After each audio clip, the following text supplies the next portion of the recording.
Sorry. So last time we were talking about the American option, where the point, right, is that the holder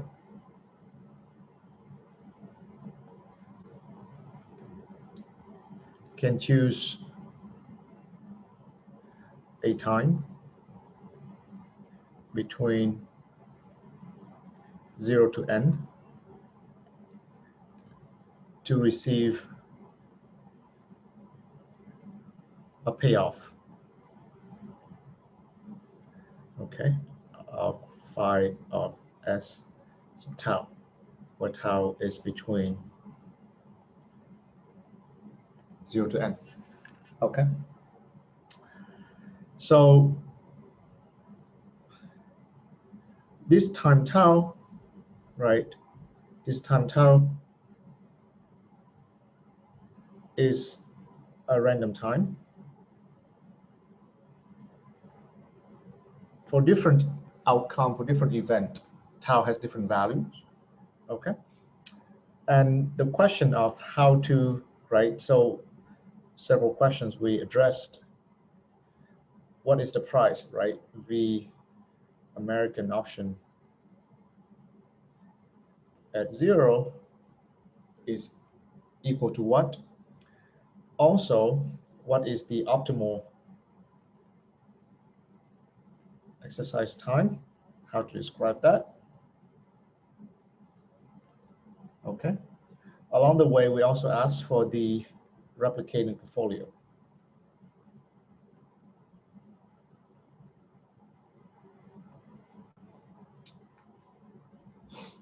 And so,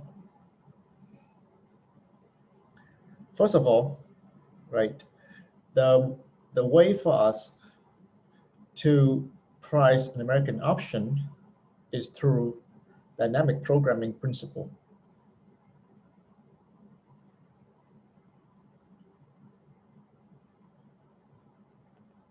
All right, where we distinguish two ideas. At any time k, we can have the continuation value,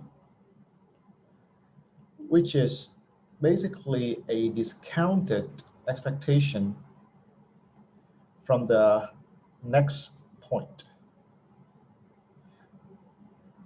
conditioning on the information that we have available up to time k. All right. Again, the idea is if you were to continue from time k to time k plus 1, you will receive the value of the option at time k plus 1.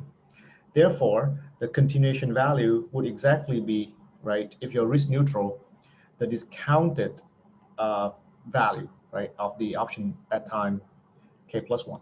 So this is V American. All right.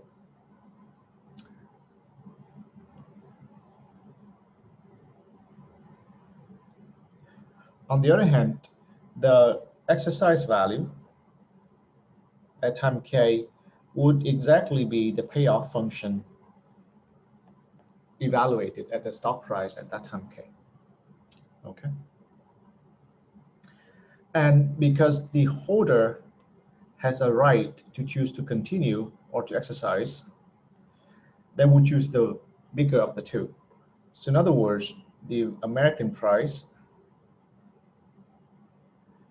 right, the value of the American option will exactly be the maximum of these two guys.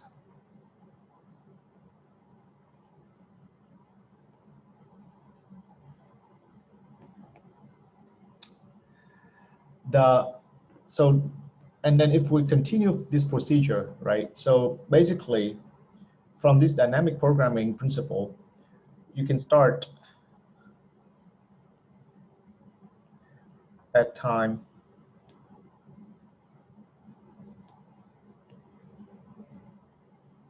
right, k equals to big N at the expiration.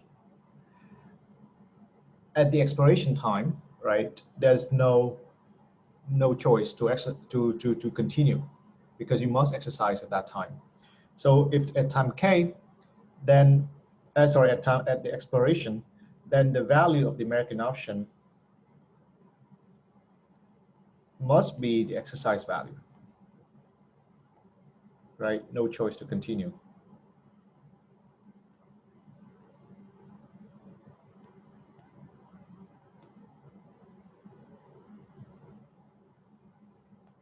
So here, right, this is start the pricing process. All right. So actually, it's worth reminding ourselves, right, by this notation, because there are choices now, we want to make clear that this is the price of the American option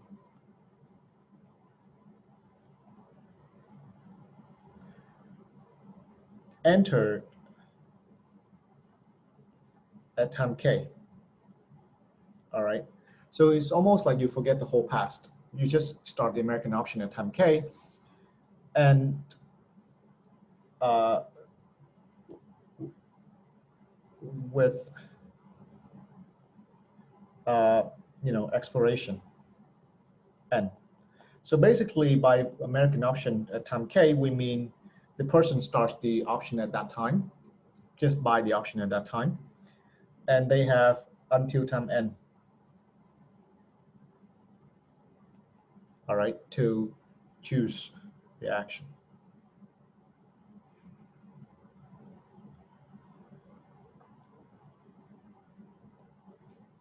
Okay. So for that reason, the price of the American option at time n will be just the exercise value. And then you would, from after you have decided the price of the American option, then you just go backward.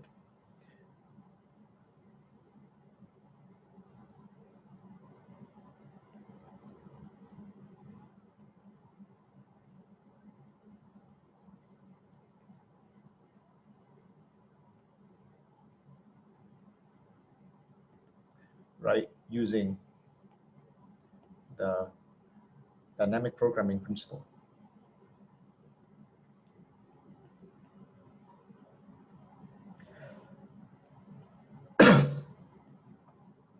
All right. So that's pricing. Okay. So that the pricing is almost exactly the same as the European option, in the spirit that you always start at the terminal time, decide the payoff. But right in between, to go back, to go back, you only take conditional expectation. Now to go back, there's a comparison at every step with the exercise value. Okay, with the exercise value, because the American option holder has a choice to exercise at that time point or not. So along with this, okay, we have the optimal exercise rule.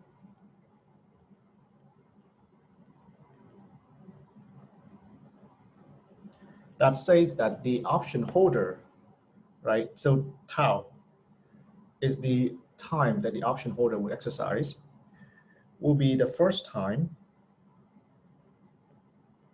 so that the value of continuation will be no more than the exercise value. Okay. So basically, this makes perfect sense that suppose starting at time 0, okay? Starting at time 0, the option holder would compare, right, the continuation value at time 0 with the exercise value at time 0. If the continuation value is higher, then the person will start to step 1, time 1, okay? Now at time 1, so let's suppose like it goes up, and the option holder saw that the exercise value now is bigger than the continuation value, then definitely, right, the person should not continue to hold, hoping that somehow the option comes back up or something like that. But at that moment, okay, at the moment, let's say here, okay, so let's say here that the continuation value is less than, all right, the exercise value. then the option holder should immediately exercise at time 1.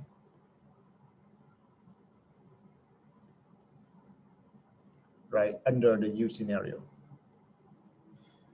There should not be any hesitation or any kind of wishing that the option can come back up or something like that.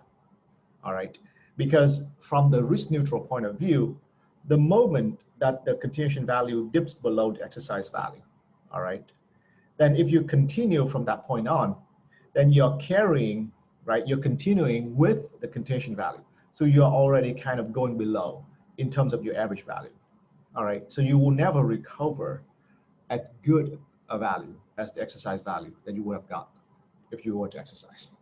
Okay, so on the other hand, right, suppose you go down and you find that it's still optimal to exercise, to continue, then you would continue for a while, right?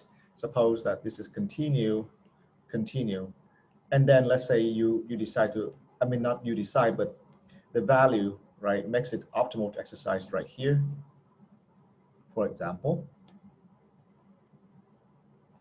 All right, and let's say it's continue here, and let's say it's exercise here, for example.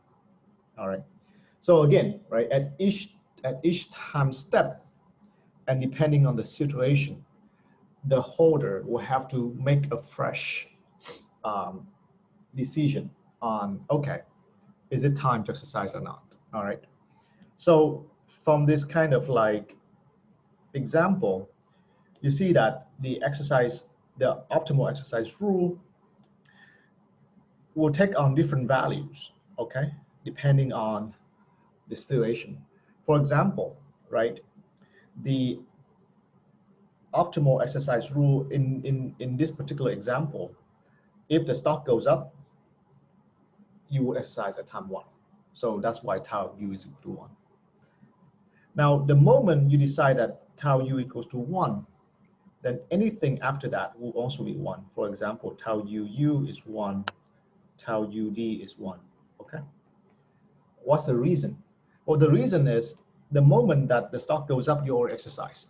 There's no more action, right? The option is dead here. The tree doesn't continue. You could imagine it continues, or you could continue to draw it, right? Like this. You could dry it. But in practice, right, any consideration after the branch has gone up is irrelevant if, right, the optimal exercise is decided at time 1. So anything after that, okay, will be irrelevant. The option has no material existence after that. In terms of like the second branch, right, D, and then let's say, right, U, right, will be 3, all right? So if the branch goes like this, then the optimal exercise time will be at 3. So what happens is going to be anything after that, right, will also be 3.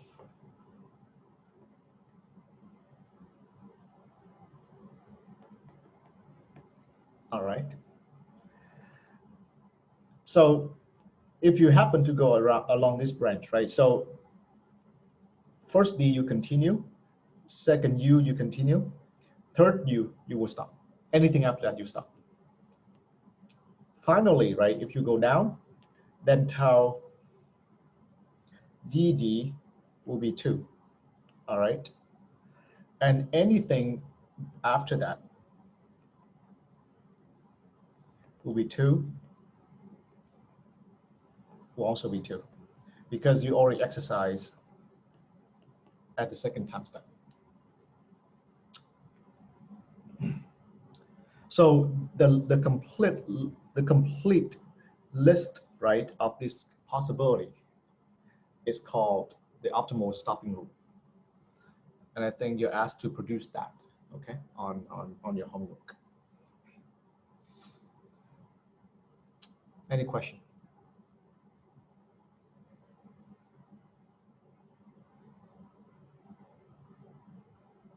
Exactly, that's exactly a very good statement to make. All branches So it's really not a regular tree, all right? It's not a regular tree. If you want, right, exactly for, okay, there are things to talk about. It makes sense to talk about the whole tree, but in terms of like practical consideration, you can see that for the option holder, all they should see is this kind of branch. And that's it. Suppose that the expiry is 3. For as far as the person is concerned, these are the only possible trees that they look at. The subtree. Okay. Why? Because for them, right, at time 0, remember the value of the American option, right? So first of all, the value of American option, right, is not the expectation of the payoff function at time 3, because this is European. Okay, this is it should be bigger than equal to, and it should be bigger in general. So this implies that you continue all the way to time n. But so if you want to get to the right American option price, then you have to go through the dynamic programming, as we talked about. So you have to compare each step. But the beauty of the subtree, okay, of the optimal exercise rule is this, that is equal to expectation, but only considering time up to, okay, the optimal exercise time. So in other words, if you look at this and you look at the exercise value, and you take expectation back, that will be exactly equal to the price you would get if you do dynamic programming.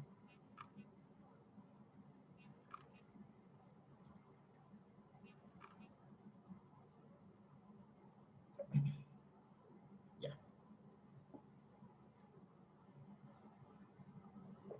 I think you asked for something like this on your homework too, to verify exactly this statement. Okay. So yeah, I mean, like, it's hard to see how this will play out in practice because it requires a lot of calculation. But again, like the philosophy of this is that from the option holder point of view, they do not worry about the whole future, all right? And that makes sense too, right? Because as soon as they exercise, then they already part with the option. So future, up to time n doesn't make any sense to them. So in their point of view, they only worry about the option up to the moment they hold it. And so if we can decide the optimal one that allow them to hold it up to that time, then just pull it back using conditional expectation or expectation, risk neutral, will recover the value.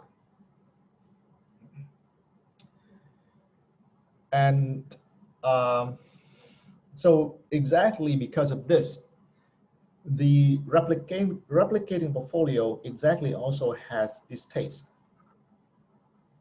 So last time I was confused about the replicating portfolio exactly because I think I was trying to do replicating portfolio up to time n. All right, that makes no sense because again, right, for the option holder, all they worry about is holding it up to a certain random time. So for the hedging portfolio or the replicating portfolio, whoever tries to copy the option value should only try to copy it up to that moment. Because beyond that, right, there's no option to copy, or it's a static value, if you will, right? So this is the replicating portfolio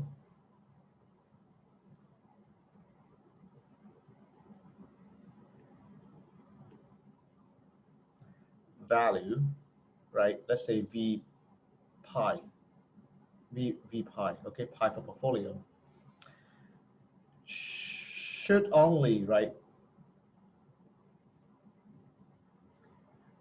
match the American option value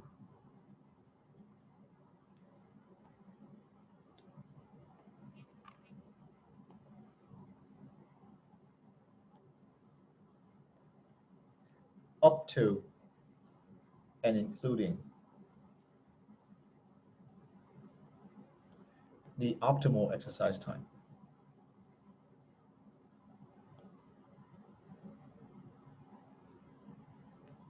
Okay, so remember before the replicating equation says something like this. The portfolio, right, must be equal to the option value, let's say, right, before, for any k from 0 to the expiration. This is not true.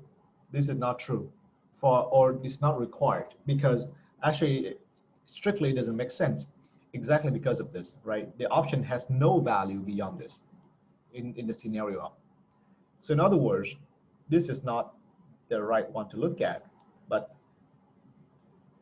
up to the exercise time, optimal exercise time. Okay. Now that makes it like a little bit strange to look at, because this is a random time. This is a random time.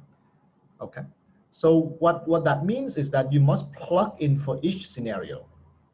You must plug in for each scenario to see what the time is.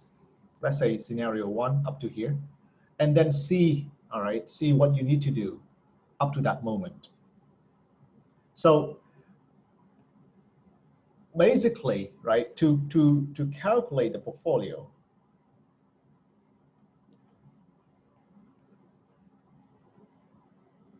then what we need is we first need to know what the optimal stopping rule is. We need to obtain the optimal stopping rule.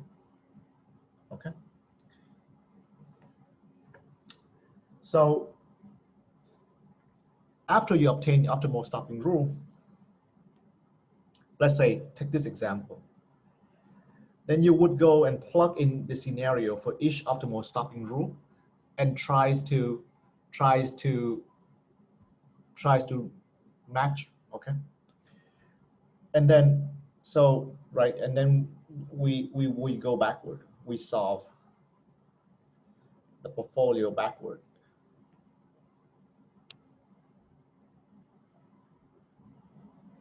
From the stopping time.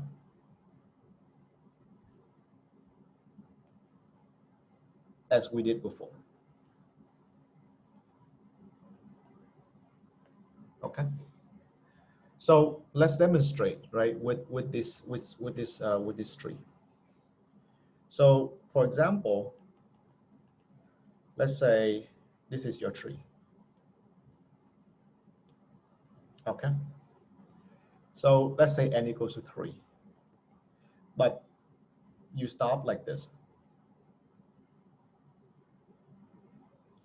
All right. So how do you solve it? Now, first of all, right, at time 0. So basically what do we need to obtain? We need to obtain, right,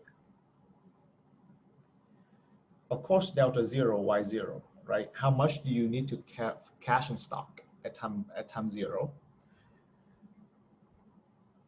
For delta 1, y 1, you only need it for the down moment, because at the up moment you don't need to replicate anymore, because at the up moment you already exercise, right? So this is exercise.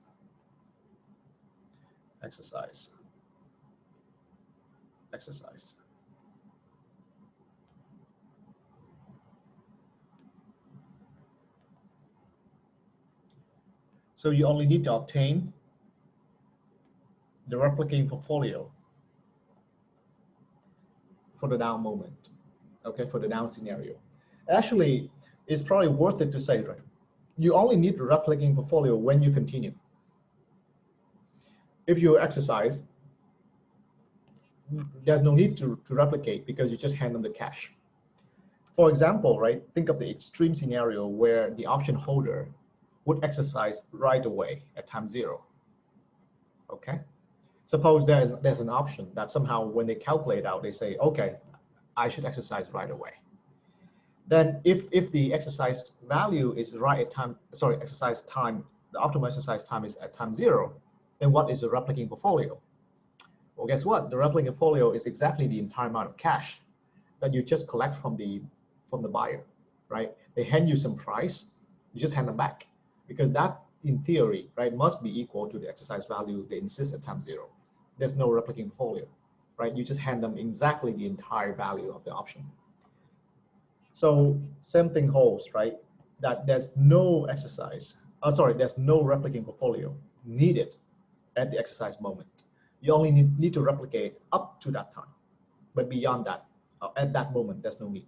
Okay. So delta 1u, delta 1d, y1d, right? You need delta 2, right? Du, y2, du. These are the only three that you need. The rest you don't need. Okay. Only need to.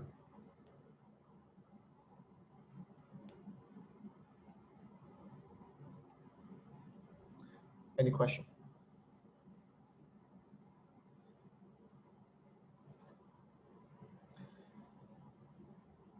So how would you solve for these things, right? What equations do they satisfy, right? Because these are unknown. If you want to solve for them, you need equations.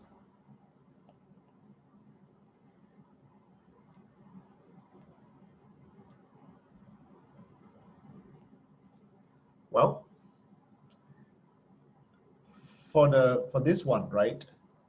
Because you see, because you decide to continue, then if you continue, you face these two values. So in other words, delta 0, right, times S1U, if you go up, right, plus Y0 e to R delta T will be the value of the option when the market goes up. But if it goes up, that will be just the exercise value, because you know that the holder will exercise at that time. So this is phi one, sorry, not phi one, right? The payoff function of the stock price at time one. Okay, and that's no, right? This is no. Known from the stock tree, known from the payoff function. On the other hand, if the market goes down,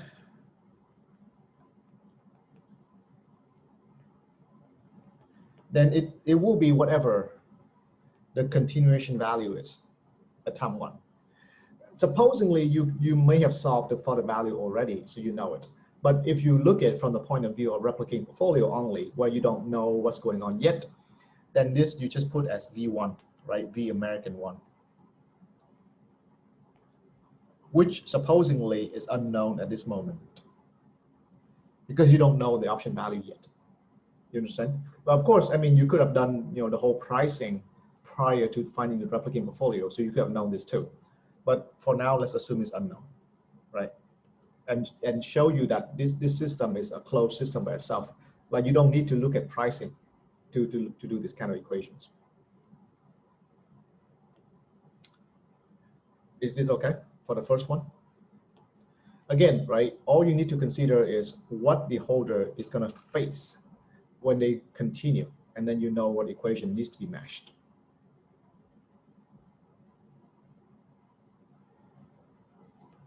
All right. So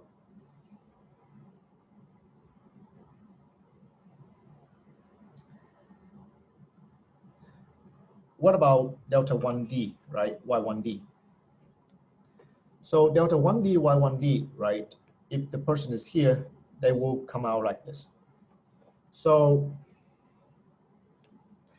delta 1D, right, times S2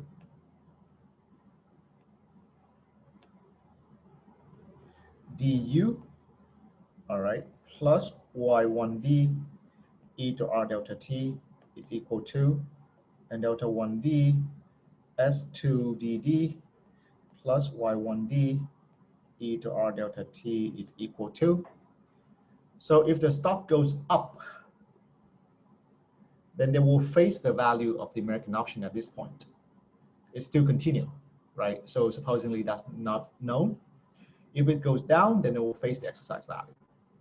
So in other words, this will be phi S2 DD, which is known, and this will be V, right, American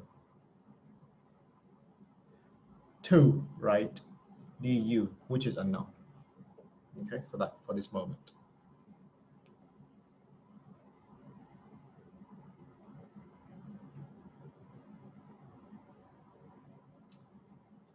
So is it okay? So actually now, then that's the second system. Then the third system, right, is we need for this guy. So let's see. Delta 2 du S2 duu plus y2 du e to r delta t is delta 2 du S2 dud plus y2 du e to r delta t is, all right. Now let's check the tree again. If the stock goes up, right, so here we are, this is du. If the stock goes up, then we will face exercise value. So we know this is going to be phi 2, right, S3, right, oh my gosh, I'm out of space. Let's do this. Okay, let's call this A and B. A will be S3. Oh, I apologize, right? This is S3.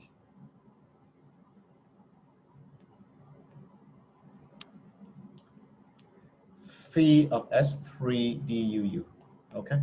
The exercise value at that time. Okay, what about it goes down?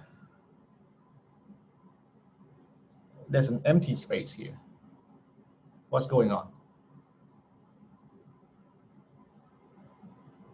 What happens here?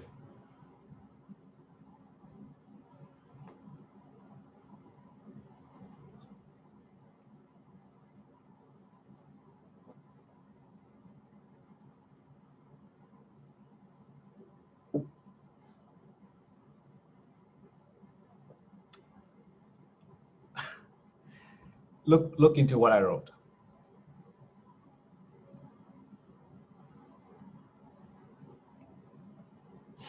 So what happens is that this table is incomplete. We unknowingly did not complete the whole table, right? Because definitely, because here you continue.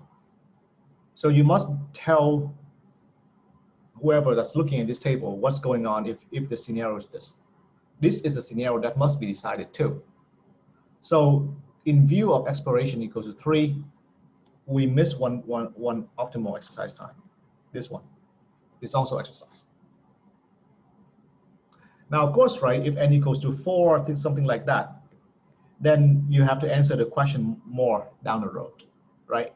But the point is this, that because here's continue, then this branch is clear, but you must also tell the story for this branch. You cannot leave the unknown. So in other words, the tree that we give above was incomplete. This is a complete tree. You must give, right, the rule for every tree, for every branch of the tree. Okay, if the branch is stopped here, fine. But if the branch is continue, right, you have to give the time for all the sub branch. All right. So exactly, right, this will also be exercise. Is that okay? So this will be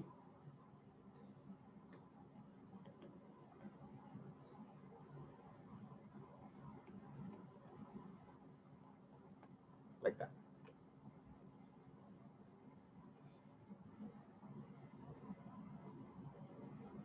All right. Any question?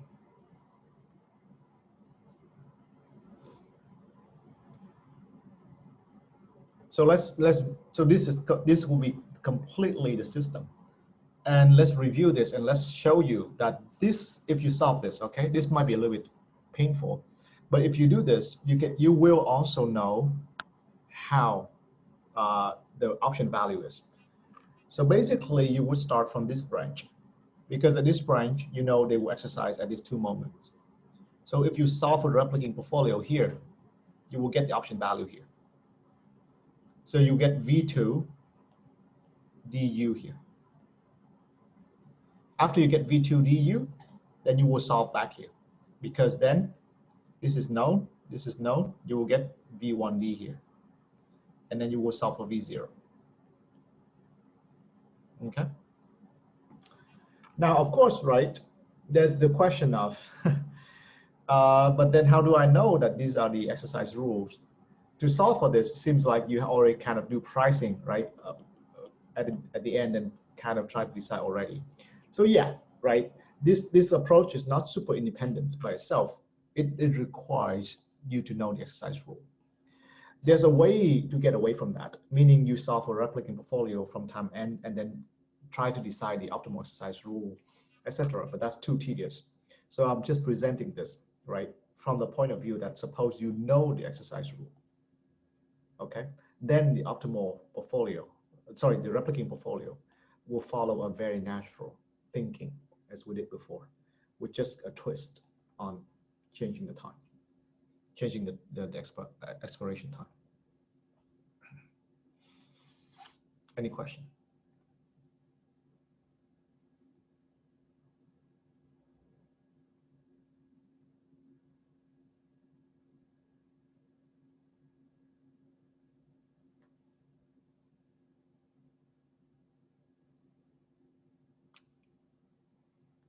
All right. So now that addresses the replicating portfolio. Now, let's go back to the other two examples I talked about in general. Okay, perpetual option.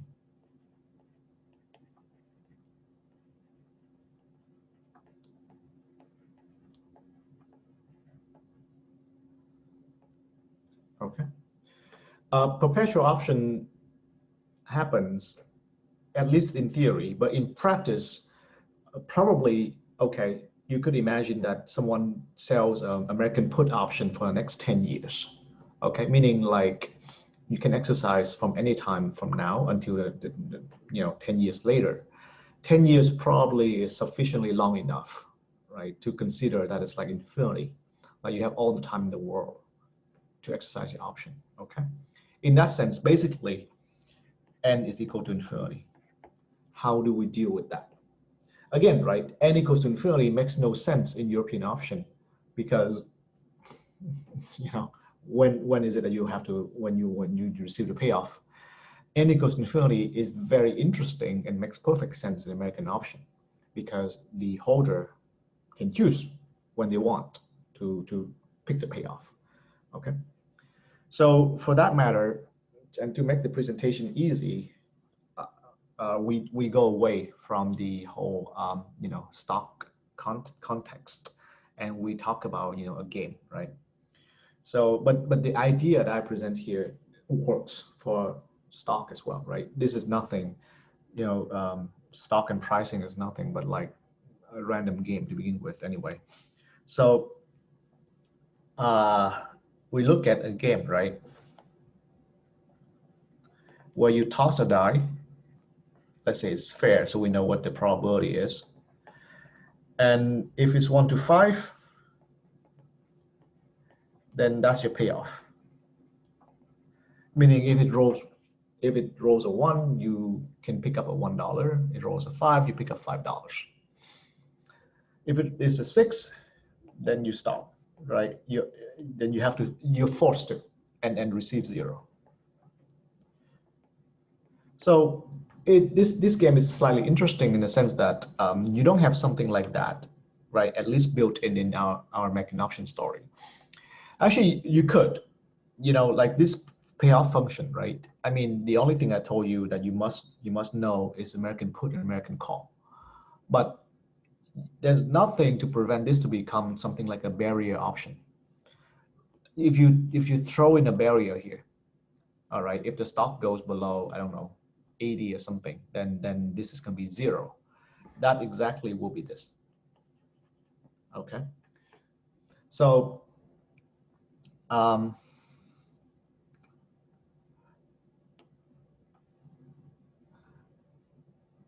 So, but also, I guess here you're forced to stop.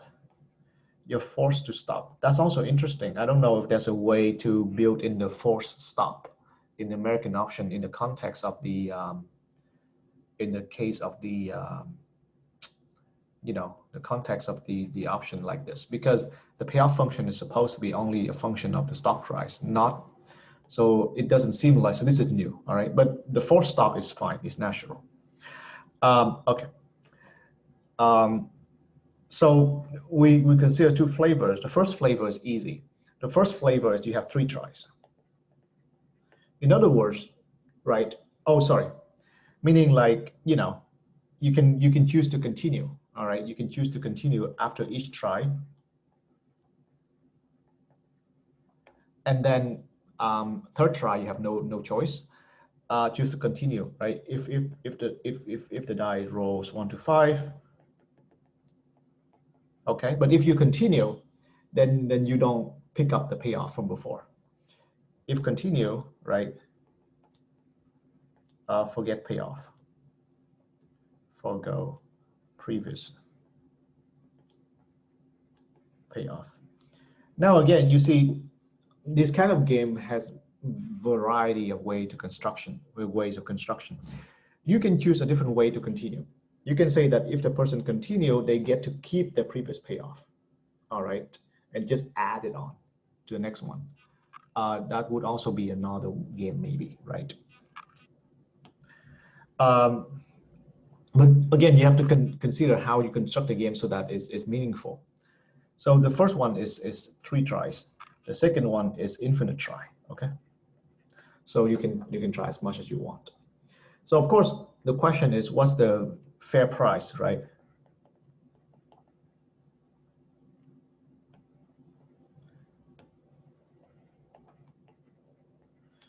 To play the game. Of course, at the beginning, okay, for a risk neutral player.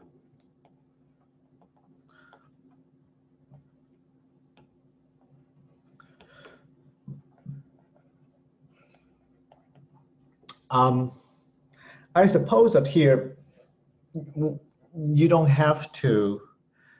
I wonder if the risk neutral term can be taken out. In other words, the reason we throw in the risk neutral players like this, we want a player, right, who value, right, so a player, right, who values 3.5 the same, right, who values 3.5 the same way, the same as the roll of a fair die. Okay, so in other words, right, if you have a person who you say, I can give you either 3.5 or I can give you, right, the result of this die, whatever that is, and the person say, I don't care, then that person is risk neutral.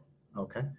Of course, I suspect that most people will prefer 3.5. Who knows? Because in that case, they're risk averse, right? They don't want to face the random outcome. But the reason, right, is we need to pin down, right, how much they value this random outcome. Of course, right, there's another way to spin it with the law of large number account thing, but because we built in the kind of optimal stopping, I'm not sure if that still works. I think it still works, but just make it easy, right? Let's make sure, just assume that the person is risk neutral, so we know exactly how they value each turn of the game. All right. So for the first one is easy, and this is exactly the flavor of American option. You start with the value of the game at time 3 for the person. Well, at time 3, what is the value of the game for the person? At time 3, the value of the game for the person would be 1/6 times 1 plus 2 up to 5. Because if they're at turn 3, that's all they can do, and that's the random payoff that they are facing. If they're risk neutral, this is exactly how much it's worth for them. Okay. At time 2, what do they have? At time 2, right, on one hand, right, they have the roll of the die, right? So I'll talk about that later, right? And the continuation value, okay? Because, right, so first of all, there's no discount here, right? Because I guess we just roll right away. But so this is continuation value. If the person is to continue, they will face V3 because they know, right, they're risk neutral. So either facing the next payment or V3 is the same for them. So this is continuation value.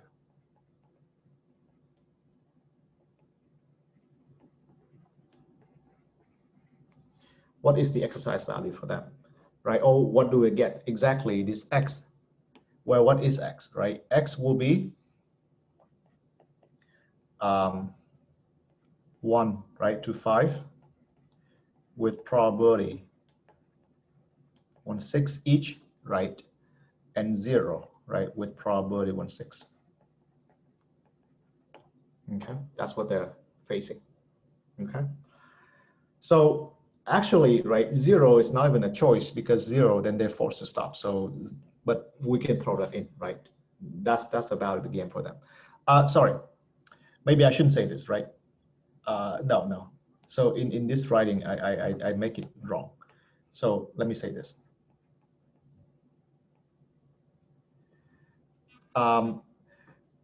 V2 actually is this. V2 can be 0.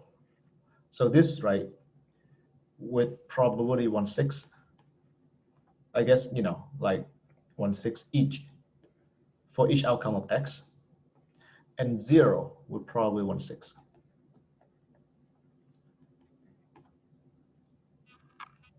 Okay, you see why? Because, right, I mean, basically because of the way we phrase the game, that if they roll a 6, they have no choice. It's not like they roll a 6 and they can still continue, right? For roll a 6, they are forced to stop. So the value of the game at time 2, if they're unlucky enough to roll, then that's 0, probably 1/6. All right. Be very careful because if you build the 0 into here, then you automatically assume that the person can continue if they roll a 0, which is not the way the game's described. Is that okay? So, I mean, with V3, it doesn't matter because there, right, if they roll a 0, they get a 0. Stopping there is immaterial. So this is the value. But for anything before that, right, 0 must be treated separately. So in other words, right, if you list out V2, V2 is a random variable with this kind of probability, right? I guess all the probability is 1/6 anyway, right? But so if the die rolls, right, anything below 3, then they should continue. So it's going to be 3.5, right, for the first 3. If it's 4 and 5, they should stop. And if it's 6, they get 0.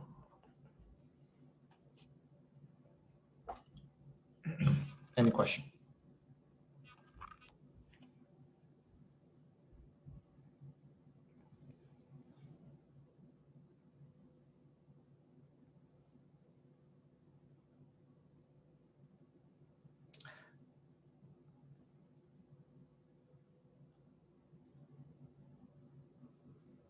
Okay.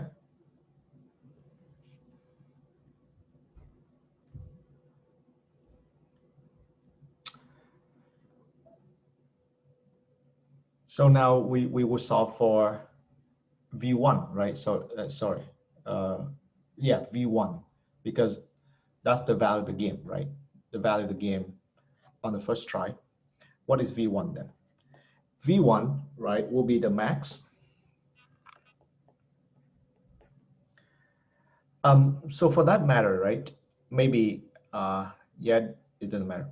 So V1, right, will be the max of what? The max of, again, this little guy X and V2, right? And rather not V2, but it should be expectation of V2. Okay. And you see here, right, there's a sleight of hand that it should not be V2 because you cannot compare two random variables, right? But basically, we are piggybacking, right? Piggybacking on the on the on the assumption that the player is risk neutral. So if the player is risk neutral, the value of the game, whether it's a random variable like this or a number, does not matter to them. So for that reason, right, comparing this and this makes it easy. If you throw in a random variable like this, it'll be a mess. And by the way, right, this random variable is constructed from a comparison with a number to begin with. Okay. So anyway, right, it's going to be easy too. We just have to figure out what EV2 is. I'm too lazy to do it, but it's something like what, 3.5 times 3, right, over 6, right, plus 4 plus 5 over 6, whatever that is, right? Oh my gosh, 10.5, 19.5 over 6, right? 19.5 over 6 is roughly 3 point something, right? 3.1 something. Anyway, right, that's enough because we just need integer values to compare. So V1, right? So V1 as a random variable, right, will be what? So if the person throw 1, 2, or 3, they will get exactly that value, whatever that is, okay? So let me call this expectation of V2.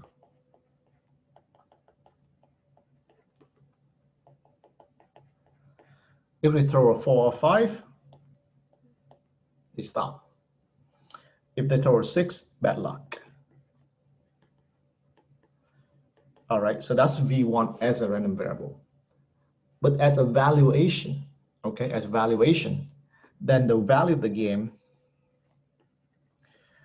I mean, I don't know, right? We use a V1 again, but maybe it's going to be expectation of V1 is the value of the game. Because now, right, I mean, the person being risk neutral, facing this random outcome or a fixed amount of number, doesn't matter. So this will be the answer you report for the answer of the question, for the question, okay? Where again, right, you average this out. Any question?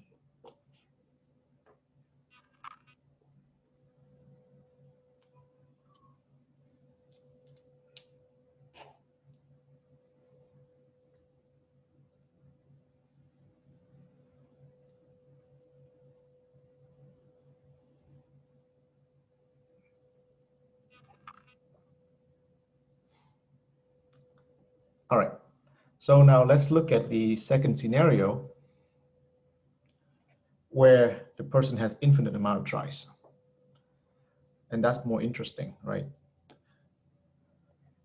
So if the person has infinite amount of tries, then first of all, it looks very confusing because whatever we did here, right, cannot be done. Because this is exactly relying on the idea that at time 3, that's it, they're facing this payoff. So that's what they value that payoff, and we go backward.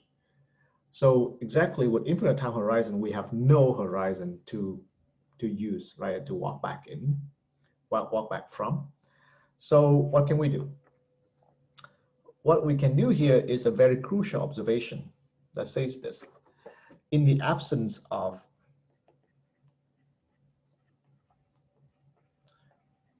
a time horizon, the value of the game is a function only of the most sorry, the value of the game, okay, is the function only of the player. How to say this?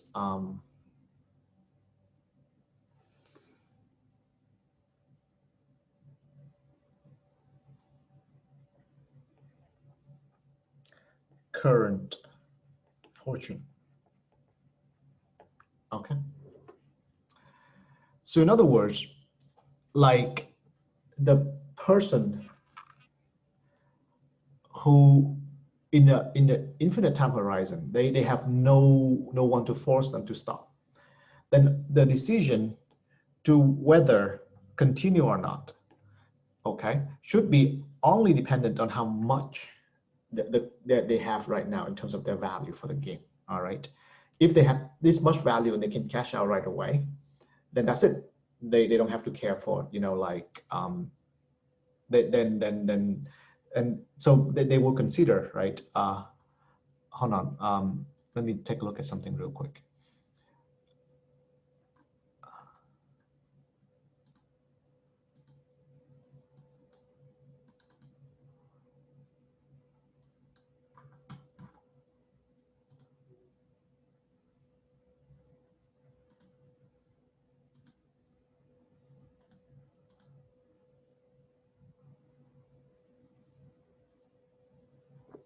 All right. So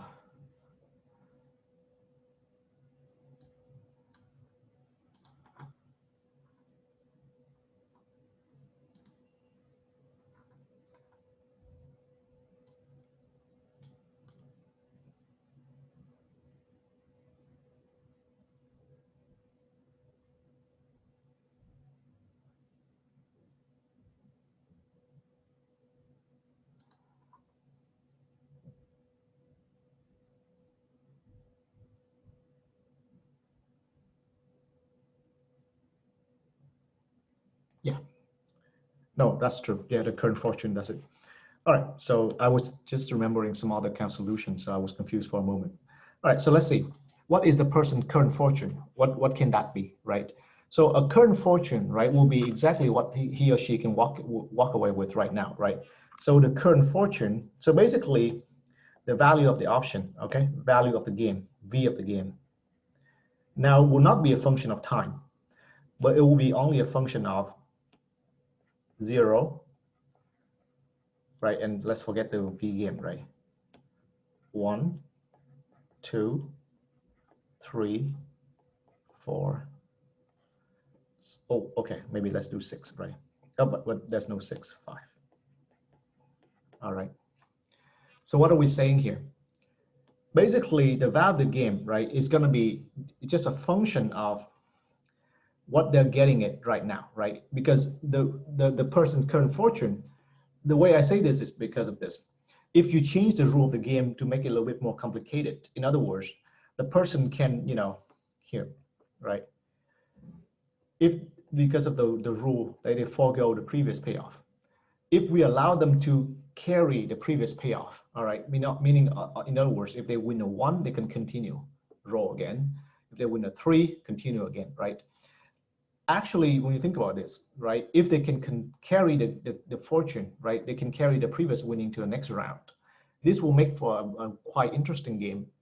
Now, there's still a 6 to stop them, right? They can go bankrupt. They can go bankrupt, all right? They can go bankrupt. So that actually is a different kind of game.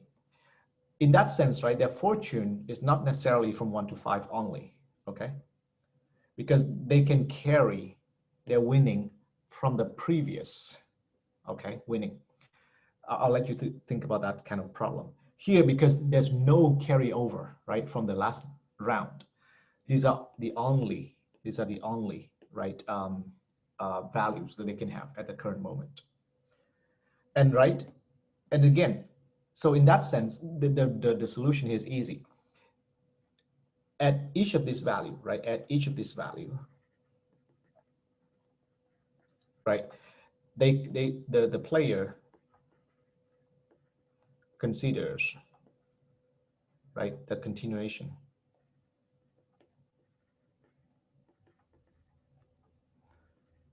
value, all right, and compare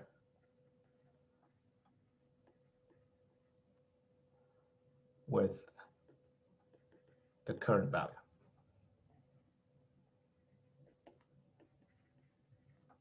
to make the decision. All right. So I think thumbs up. So let me let me finish, right? We'll continue with this problem and we'll finish next time. But so I want to say that, so the message here is this, right? In the absence of a time horizon, then the game has no time dependent in terms of value, but only depends on the fortune. First of all, that's a message. The second message is that if you change the rule of the game to make it accumulation, all right, that means the person can carry the winning from the previous round to next round. It'll make for a much more interesting game than what we're considering. And I'll talk a little bit more about that next time. And so finally, this is the last kind of material for this grid model. Next time on Friday, we'll start continuous time model, like Black-Scholes and that kind of stuff. So we'll move on to chapter 5 from this. Okay. So yeah, so next class we'll finish this very quickly and then move on to the new material. All right, if you have any question.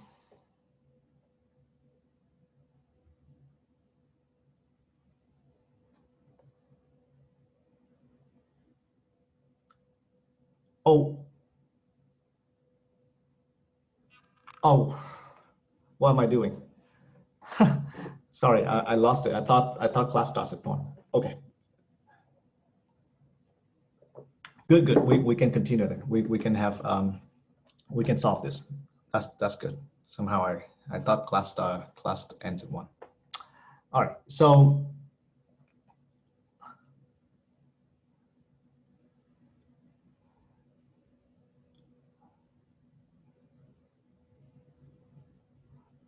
give me one moment. Let me think about the solution here.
Okay, so first of all, somehow the notes that I wrote is for the perpetual option where you have accumulation value. But let me think about this a little bit. So my inclination for solving this problem is this. So what is V1, right? So if the player rolls a 1, right, then the continuation value will be, if the player rolls a 1, then the continuation value, right? So that means that, so if the person's current fortune is 1, okay? The person's current fortune is 1. Then what he faces, if he re-rolls, right? So currently he has $1. If he re-rolls, then he will receive a average of 1 plus 2 plus 5. That's what he's facing, right? So if that's the case, then he should choose to redraw, right? He should choose to redraw.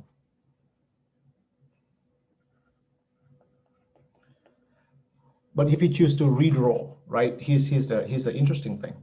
If he chooses to redraw, then the value he's going to face is this much, okay?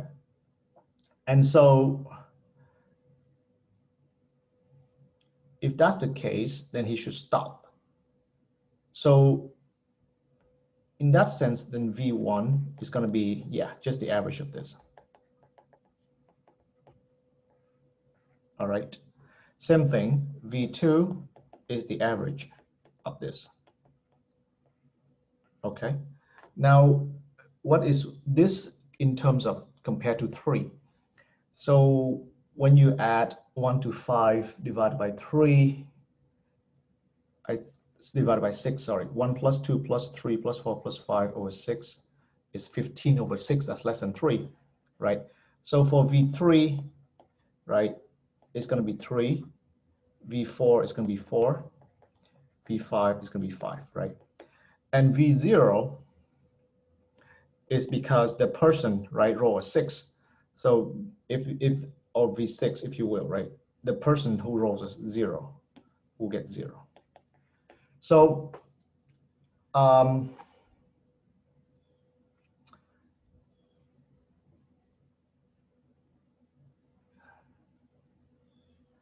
I think, yep, exactly. So I'm a little confused with the message, but it's this, right? So basically, the way we answer the previous question, right, where the person has 3 tries, is that the value of the game is this much, okay? The value of this game is this much for the person at time 1.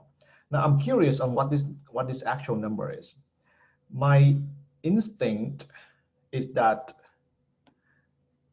it's less than sum of 1 to 5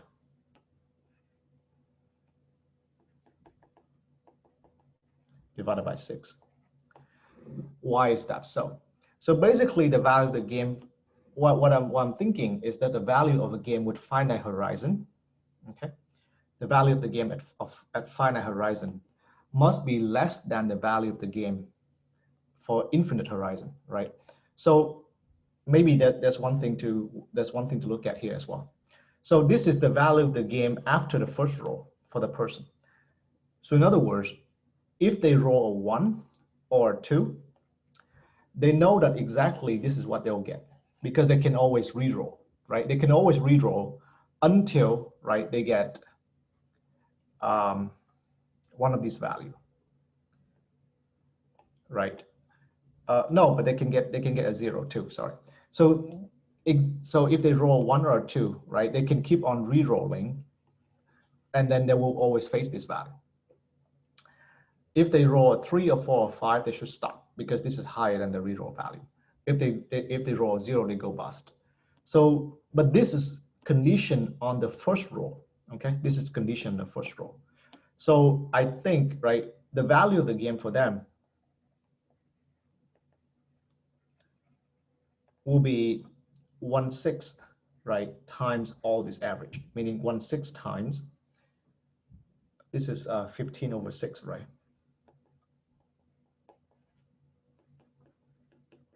So 15 over 6 plus 15 over 6 plus 3 plus 4 plus 5. Okay.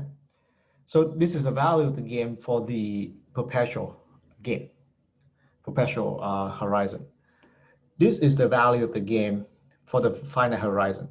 So let me put it back. What I want to say is this: it should work out that this game should be less than, right? This value should be less than this value. That's what I want to verify. Okay, so it should turn out, but I'm too lazy to do the calculation here. It's too boring anyway.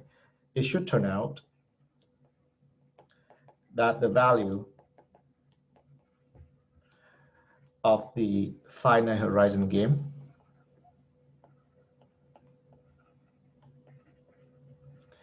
is less than the value of the perpetual game. And that's the only thing I want to compare. That I want to make sure that that is true. Okay. So first, like, does this principle of pricing make sense to you, right? In terms of evaluating it based on the current fortune and not on the time. And then after we do that, right? So basically this is on the fortune of time one, right? If you roll 1, this will be your fortune. If you roll 2, this will be your fortune. You roll 3, 4, 5, you're just gonna get 4, 3, 4, 5. And then you average all the scenario out. You get the value of the game. Second, right? That if you compare this with the answer we got for the game with Finite Horizon, this should be higher. Those are the two principles I want to say, and I think that holds. Okay. Question on this?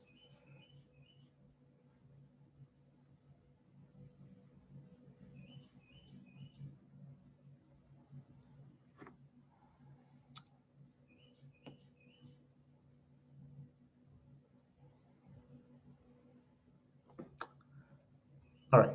So what I want to look at, right? So this is pretty easy.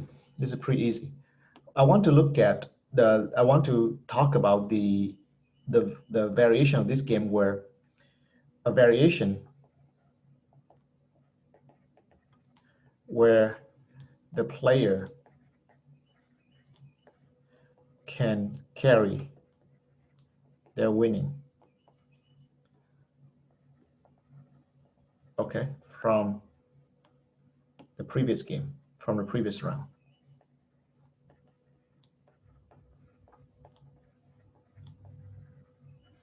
Okay. So in other words, let's say you toss a die, right? Still 1 to 5, that's your winning for that round.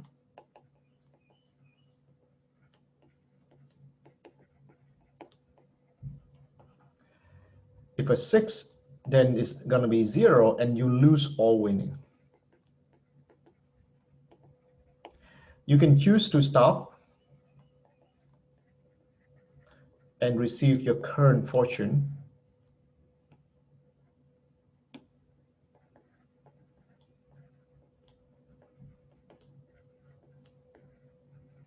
or continue and accumulate, right, the winning so far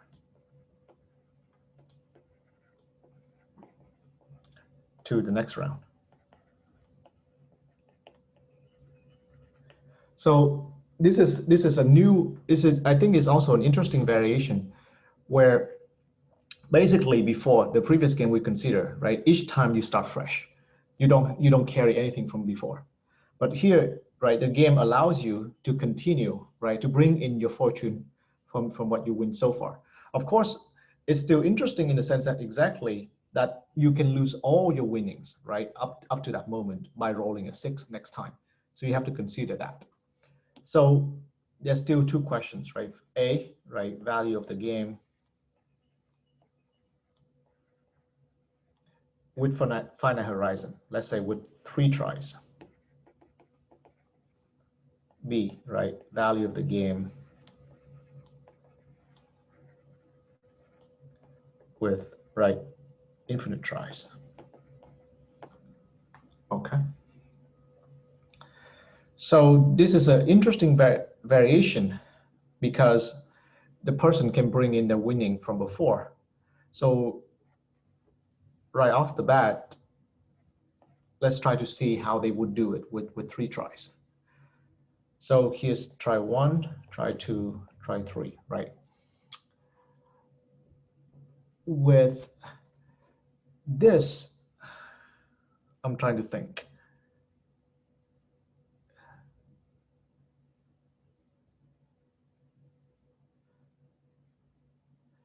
So first of all, right, what happens to their consideration at time 2? Their value of the game at time 2, hold on, let me try to think. How would we solve this problem?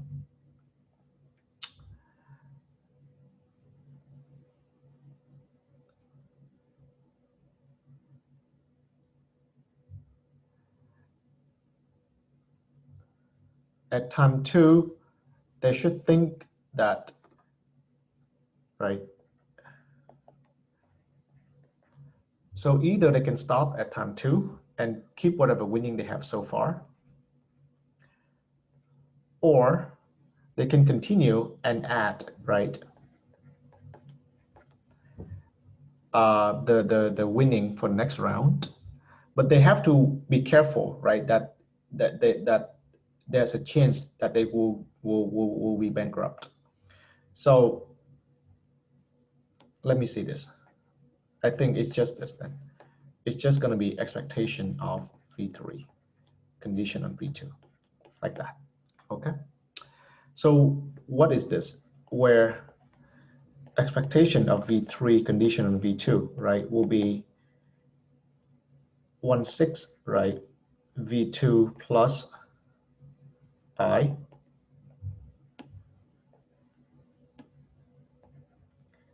from 1 to 5, and then plus 1/6 times 0, because that's a chance they will go bust, right? If on V3, right, if they roll a 6 on next step, they'll get 0. So this will be exactly 5/6 V2 plus,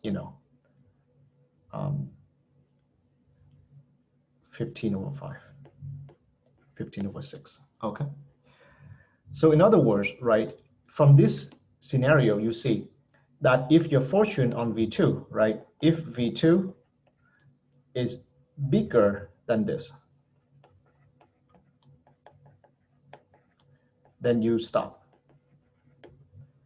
If your V2 is less than or equal to this,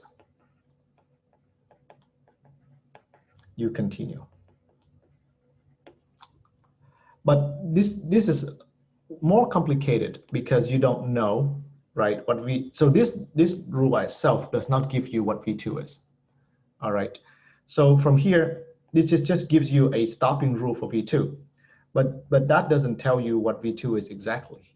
All right. So from here, right, you have to go back to V1 and try to see what the stopping rule for V1 is, because V1 actually is clearer. For example, right, V1 will be the max of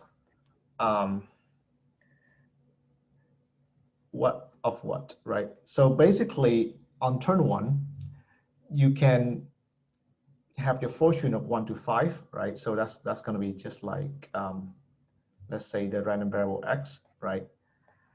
And, right, a conditional expectation of V2 given x, where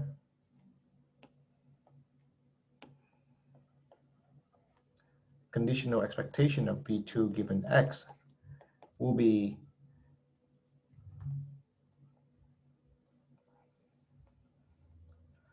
the sum, right, of x plus I from 1 to 5, 1/6, and then plus 0 times 1/6. All right, so that's going to be 5/6 plus 1 to 5 is 15 over 5, 15 over 6. All right, so what is x here, right? On the first roll, the person can roll a 1 to a 5, right? So x is going to be 1 to 5 with probability 1/6. So if a person roll a 1 to a 5, right? Sorry, 5/6x. So you look at, right, you compare exactly for these values with, so for these values, right, we compare it with, right, 5/6 x plus 15 over 6.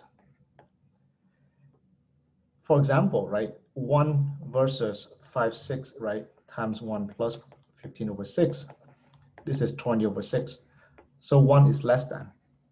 So if you roll a 1 on turn 1, you should continue, right? But I think, for example, 5, right? 5 versus 5 times 5 over 6 plus 15 over 6, that's going to be 25 plus 15 is 40 over 6, right? 25 plus 15, yep. So that's going to be 40 over 6. That's still less than. So that's interesting. So on the first row, you should definitely continue. Doesn't matter what value you get. Okay. And then from the first row, right? From the first row, when you can decide what row you continue, then you can figure out, um, you know, then for the V2, what you want to do with this. Uh,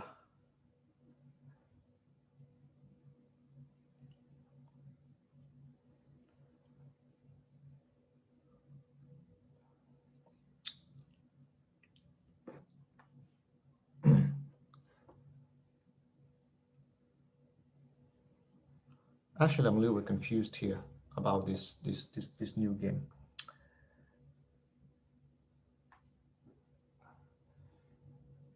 So anyway, maybe let me ask you, Dylan, do you follow this argument so far? Or do you have any question on this?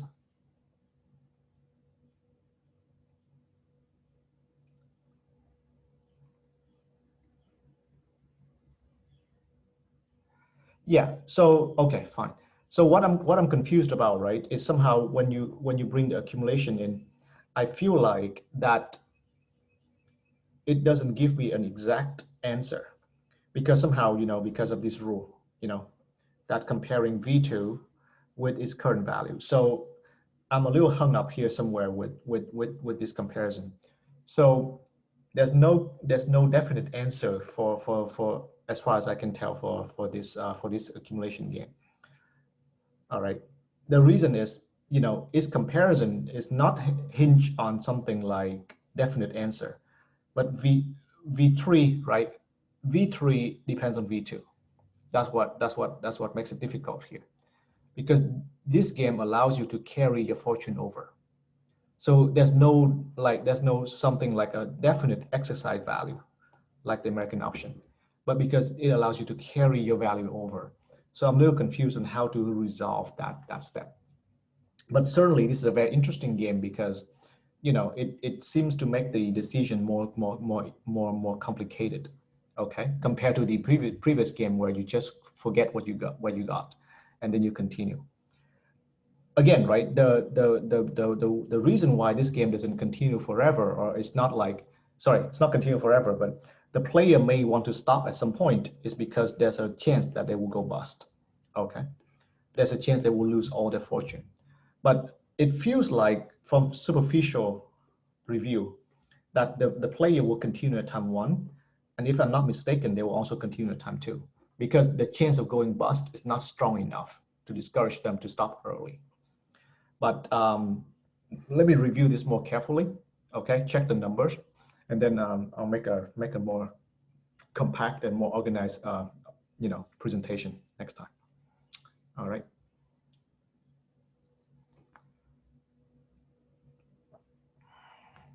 It's some way it is, in some way it is exactly, because somehow, right, the past, right, the past does affect, right, whatever value you get before does affect your decision in the future.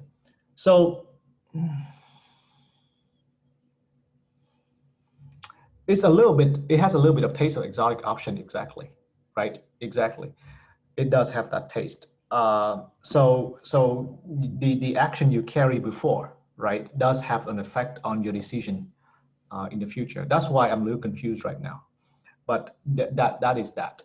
But like for one observation is it's not the whole path, because at any time, right, at any time, what you do is, it could be the whole path too. I don't know. That's why you just carry your most recent fortune over.